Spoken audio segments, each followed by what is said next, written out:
Hi hello dears, welcome to our channel lily flower. இந்த வீடியோவில் நம்ம என்ன பண்ண போகிறோம்னா, நம்ம வந்து கடலைக்கு களை எடுக்கிறாங்க. அந்த கடலைக்கு களை எடுக்கும் பொழுது அவங்களுக்கு டீ, பஜ்ஜி, போண்டா இது மாதிரி ஏதாவது போட்டு தரலாம் அப்படின்னு சொல்லிட்டு தான் நாங்கள் கொல்லைக்கு போயிருந்தோம். பாப்பாவுக்கு லீவ் இல்லையா, சரி கூப்பிட்டு போனால் அவளும் விளையாடுவா அப்படின்னு சொல்லிட்டு தான் கொல்லைக்கு கூப்பிட்டு போனோம். சரி கூப்பிட்டு போயிட்டு அப்படியே போண்டா போட்டு கொடுக்கலாம் அப்படின்னு சொல்லிட்டு ஒரு பிளான் தான். வாங்க இன்றைக்கி ஃபுல்லாக நம்ம போண்டா ப்ளஸ் வந்து கொல்லையில் களை எடுக்கிற வீடியோ தான் பார்க்க போகிறோம். நீங்கள் வந்து விவசாய வீடியோவுக்கு கொஞ்சம் சப்போர்ட் பண்ணுங்கள், அண்ட் சப்ஸ்கிரைப் பண்ணுங்கள், லைக் பண்ணுங்கள், கமெண்ட் பண்ணுங்கள். வாங்க வீடியோக்குள்ளே போகலாம். பார்த்திங்கன்னா இப்போ ஆளுங்க வந்து காலையில் 8 o'clock வந்துடுவாங்க. 8 மணிக்கு வந்து கரெக்டாக 11 மணிக்கெலாம் கிளம்பிடுவாங்க. அதுக்குள்ளே அவங்களுக்கு நம்ம ப்ரிப்பேர் பண்ணி தரணும். அதனால் கொஞ்சம் ஹரிபரியாகவே நம்ம செய்ய ஸ்டார்ட் பண்ணிடலாம். ஃபஸ்ட்டு வந்து பார்த்திங்கன்னா இப்போ வந்து ஒரே டைமில் வந்து வெட்ட முடியாது. அதனால் 3 ஷிஃப்ட் ஒரு நாளைக்கு எடுப்பாங்க. அதாவது 8 மணி டு 11 மணி, 11 மணி டு 1 மணி, 2 மணி டு 6 மணி, 2 மணி டு 6, ஆமாம் 2 டு 6 இந்த மாதிரி தான் எடுப்பாங்க. ஃபஸ்ட்டு நம்ம வந்து தேவையான வெங்காயத்தெல்லாம் நான் உரித்து வாஷ் பண்ணி போட்டுக்கிறேன். நாம் இன்றைக்கி விறகடுப்பில் தான் சமைக்க போகிறோம். அங்கே வந்து சிலிண்டர்லாம் கிடையாது. ஸோ நம்ம இருக்கிறத வச்சு தான் செய்ய போகிறோம். அதனால் கொஞ்சம் சூடாக தான் இருக்கும். ஏன்னா வெயில் ஸ்டார்ட் ஆகிடுச்சில்ல. டைம் வேறு பார்த்திங்கன்னா வந்து 8:30 தான் ஆகுது. 8:30 சம்திங் தான் ஆகுது. அப்பயே வந்து செம்ம வெயில் அடிக்குது. பனி எந்த அளவுக்கு இருக்கோ அதே அளவுக்கு வந்து வெயிலும் இருக்குங்க. அப்போது என்ன சொல்கிறதுனே தெரியல. பனி டைமில் பனி பெய்யுது, வெயில் டைமில் வெயில் அடிக்குது அப்படின்னு சொல்கிறேன்னு நினைக்காதீங்க. சரி, வெயில் செம்மையாக அடிக்குது. கொஞ்ச நேரம் குனிஞ்சிட்டு இருந்தாலே நமக்குலாம் வந்து பேக் பெயின் வந்துடும். இவங்கெல்லாம் வந்து காலையிலேருந்து ஈவினிங் சரி ஓகே. இப்போ நம்ம வந்து என்ன பார்த்திங்கன்னா, அம்மா வந்து மாவு ரெடி பண்ணிட்டுருக்காங்க. நம்ம அதுக்குள்ளே வீடியோஸ்லாம் எடுத்துகிட்டு வந்துடலாம். ரொம்ப அப்படியே ஜில்லுன்னு காற்றடிக்குது. அதே நேரத்தில் வெயிலாகவும் இருக்குது. வெயிலும் அதிகமாக இருக்கும், ப்ளஸ் வந்து பனியும் அதிகமாக இருக்கும். இப்போ வந்து பார்த்திங்கன்னா வயலில் களை எடுத்துட்ருக்காங்க. நம்ம கொல்லைக்கு போனோம்னா கடலை கொல்லையில் களை எடுத்துட்ருக்காங்க. அம்மா வந்து பார்த்திங்கன்னா மாவு வந்து செம்மையாக தான் இருக்குது. இங்கே சிலிண்டர்லாம் கிடையாது. நம்ம இன்றைக்கி விறகடுப்பில் தான் செய்ய போகிறோம். ப்ளஸ் வந்து பார்த்திங்கன்னு வச்சுக்கோங்களேன், அந்த வாழை மரத்துக்கு அடியில் அந்த இங்கே இருக்கு இல்லையா அந்த வாழை மரம், இந்த வாழை மரத்தில் உள்ள காய் வந்து பழுக்க ஆரம்பிச்சிருச்சு. இது வந்து நம்ம பொங்கலுக்கு முன்னாடியே வெட்டிடலாம் போல். வெட்டினோன்னு வச்சுக்கோங்களேன், மரத்தை விட்டு காய் வந்துடுச்சுன்னு வச்சுக்கோங்களேன், பொலன்னு பழுத்த கீரை விழுந்துடும். அப்போ வந்து பார்த்திங்கன்னா நான் ஆனியன் இதெல்லாம் வந்து வாஷ் பண்ணி அரிய ஆரம்பிச்சிட்டேன். அரிஞ்சு கொடுத்துட்டேன்னா அம்மா எல்லாத்தையும் அம்மா மாவை மிக்ஸ் பண்ணி வச்சுருக்காங்க. அது கூட ஆனியன், பச்சை மிளகாய், கொரியண்டர் லீஃப், கறி லீஃப் எல்லாத்தையும் சேர்த்து அம்மா செய்ய ஆரம்பிச்சிடுவாங்க. நானும் கூட தான் இருக்கேன். அதனால் 2 பேரும் சேர்ந்து தான் செய்கிறோம். அப்புறம் பார்த்திங்கன்னா வச்சுக்கோங்களேன், ஆனியன் வந்து குட்டி குட்டியாக சாப் பண்ணி எடுத்துக்கிட்டாலும் எடுத்துக்கோங்க. இல்லைனா நீள் வாக்கில் கட் பண்ணி எடுத்துக்கிட்டிங்கன்னா தான் உங்களுக்கு போண்டா போடுறதுக்கு யூஸியாக இருக்கும். எந்த அளவுக்கு நீங்கள் ஸ்லைஸ் பண்ண முடியுமோ, அதாவது எந்த அளவுக்கு ஸ்லைஸ் பண்ணி மெலிசாக கட் பண்ண முடியுமோ அந்த அளவுக்கு கட் பண்ணிக்கோங்க. மொத்தமாக இருக்கும் பொழுது வந்து போண்டா போடும்பொழுது கிறிஸ்பியாக இருக்காமல் ஒரு மாதிரி சவுக்குன்னு இருக்கும். ஏன்னா நம்ம அந்த வாட்டர் கன்சிஸ்டன்சி இருக்கும் இல்லையா ஆனியனில், அது ஒரு மாதிரி வச்சக்குங்கிற மாதிரி இருக்கும். நம்ம கொஞ்சம் ஸ்லைஸ் பண்ணி நல்லா மெலிசாக வந்து ஆனியனை கட் பண்ணோன்னா சாப்பிடும் பொழுது நல்லா க்ரன்ச்சியாக இருக்கும். யாரெல்லாம் அந்த மாதிரி ஃபீல் பண்ணுவீங்க அப்படின்னு சொல்லுங்கள். எனக்கு உப்புமா செய்யும் பொழுதும் ப்ளஸ் போண்டா செய்யும் பொழுதும் ஆனியன் வந்து நல்லா குக் ஆகிருக்கணும்.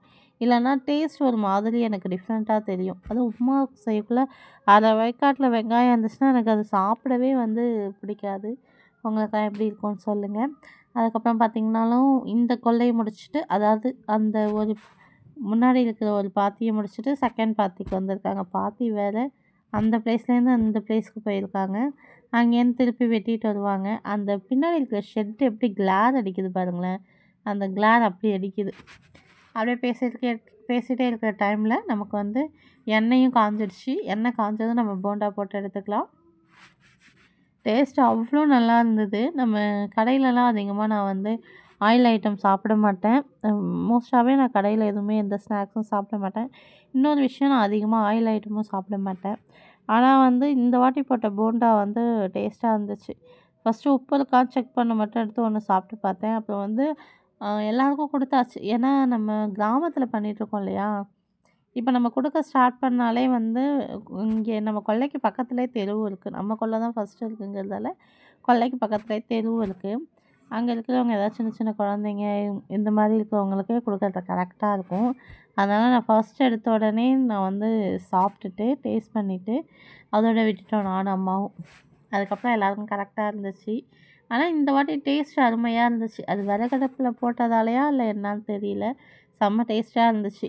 எனக்கு வந்து இந்த நின்றுக்கிட்டு சமைக்கிறத விட இந்த மாதிரி விறகடுப்பில் உட்காந்துட்டு சமைச்சோன்னா ரொம்ப பிடிக்கும். கால் வலியும் வராது. ஏன்னா வச்சுக்கோங்களேன், இப்போ நம்ம 1 ஹவர் 2 ஹவர்ஸ் வந்து நின்றுக்கிட்டே சமைப்போம் இல்லையா, அந்த மாதிரிலாம் விறகடுப்பில் இல்லை, உட்காந்துட்டே செய்யலாம். இப்போ எப்படி ஒரு கோல்டன் ப்ரௌன் கலர் வந்துருச்சு பாருங்களேன், அவ்வளோ அழகாக வெந்து வந்துருச்சு. அதுக்கப்புறம் வந்து அந்த சைட்லேருந்து களை எடுத்துகிட்டு அப்படியே டேரெக்டாக வந்து அப்புறம் இந்த சைடு யூட்டர்ன் எடுத்து அந்த சைடு போய் வெட்டிகிட்ருக்காங்க. நம்ம அதுக்குள்ளே வந்து போண்டாவும் போட்டாச்சு. எப்படி இருந்துச்சு அப்படின்னு சொல்லுங்கள். பார்க்குறதுக்கு அப்படியே ஒரு கலர்ஃபுல்லாக இருந்ததில்ல, உங்களுக்கு எப்படி இருந்துச்சுன்னு சொல்லுங்கள். அப்புறம் வந்து சைட் பை சைடு வந்து அம்மா டீ போட்டுட்ருக்காங்க. டீயும் வந்து பால் ஊற்றி வச்சுருக்காங்க. நான் வந்து போண்டா வந்து திருப்பி விட்டுட்ருக்கேன். ஏன்னா வந்து இது ஃப்ரை ஆகிட்டே இருந்துச்சுன்னா, டீப் ஃப்ரை ஆகிடுச்சுன்னா கருகிடும் அப்படின்னு சொல்லிட்டு சைட் பை சைடு இதையும் பார்த்துட்டு ப்ளஸ் டீயும் போட்டுட்ருக்கோம். ஏன்னா நம்ம போண்டா கொடுக்கும் பொழுதே டீ கொடுத்துட்டா அவங்களுக்கு வந்து கரெக்டாக இருக்கும் இதை சாப்பிட்டுட்டு அதை குடிக்கிறதுக்கு. அதனால தான் நம்ம சீக்கிரம் ரெடி பண்ணுறோம். அதுவும் இல்லாமல் அவங்களுக்கு ஆள் வந்து டைம் ஆகிடுச்சு அவங்களுக்கு. அதனால தான் சீக்கிரம் சீக்கிரம் ரெடி பண்ணிகிட்ருக்கோம். நீங்கள்லாம் என்ன வாங்கி கொடுப்பீங்க, என்ன செய்வீங்க அப்படின்னு சொல்லிட்டு கமெண்ட் பண்ணுங்கள். அங்கே எல்லா கோழியும் இருக்கு. ஆனால் இந்த ஒரு கோழி மட்டும் அந்த கோழிங்க கூட சேர்ந்து விளையாடாம தனியாக மேய்ஞ்சிட்ருக்கு. தண்ணி காட்டு ராஜாங்கிற மாதிரி சிங்கிளாக தான் இருப்போம் அப்படிங்கிற மாதிரி இருக்குது. அதுக்கப்புறம் ஒவ்வொரு பாத்தியாக களை எடுத்துகிட்டு இருந்தாங்க. இப்போ பார்த்தீங்கன்னு வச்சுக்கோங்களேன், நம்ம தண்ணி விட்டதுலேருந்து ஒரு 2 நாள் கழித்து களை எடுக்கிறாங்க. சில பேர் என்ன பண்ணுவாங்கன்னா, களை எடுத்துட்டு தான் தண்ணியை விடுவாங்க. ஆனால் நாங்கள் எதுக்கு முன்னாடியே தண்ணி விட்டுட்டோம்னா, அந்த முருங்கை செடி காயுது. அந்த வரப்புலலாம் முருங்கை செடி வச்சோம் இல்லையா, அதெல்லாம் காயுது. ப்ளஸ் வந்து தண்ணி வந்து யாரும் விடலை. அவங்களாம் களை வெட்டிட்டு தான் பக்கத்துலலாம் விட்டாங்க. ஆனால் நம்ம மட்டும்தான் களை வெட்டுறதுக்கு முன்னாடியே வந்து தண்ணி விட்டு அதுக்கப்புறம் வந்து களை வெட்டினோம். ஈஸியாகவும் இருக்கும் அவங்களுக்கு. இப்போ நம்ம டீ போட்டாச்சு. அடுத்தது அவங்கள்ட்ட போண்டாவும் கொடுத்துடலாம். போண்டாவும் கொடுத்துட்டு டீயும் குடிச்சிட்டு அவங்க ஒர்க்கை பார்க்கட்டும். நம்ம அவங்கள டிஸ்டர்ப் பண்ணாமல் எட்ட வந்துடலாம். அப்புறம் பார்த்திங்கன்னா அந்த கனகாமர செடிக்கு ரோஸ் செடி இதெல்லாம் இருந்துச்சு. அதுக்கெலாம் கொஞ்சம் பாத்தி எடுத்து கட்டி வைக்கலாம் அப்படின்னு சொல்லிட்டு நாங்கள் இந்த சைடு வந்துட்டோம். பாத்தி நாங்கள் எடுக்கல, சின்ன பையன் தான் வந்து பாத்தி எடுத்துகிட்டு இருந்தால் அதை நெக்ஸ்ட் வீடியோவில் காட்டுறேன். இப்போலாம் வந்து நான் ரொம்ப லென்த்தியாக வீடியோ போடலங்க. நீங்களும் பார்க்க மாட்டீங்க, வேஸ்ட்டாக எதுக்கு லென்த்தியாக வீடியோ போட்டுட்டுன்னு ஷார்ட்டாக தான் போடுறேன். களை வெட்டி வச்சவங்கலாம் அந்த பில்லெல்லாம் எடுத்து ஓரமாக வச்சுருக்காங்க.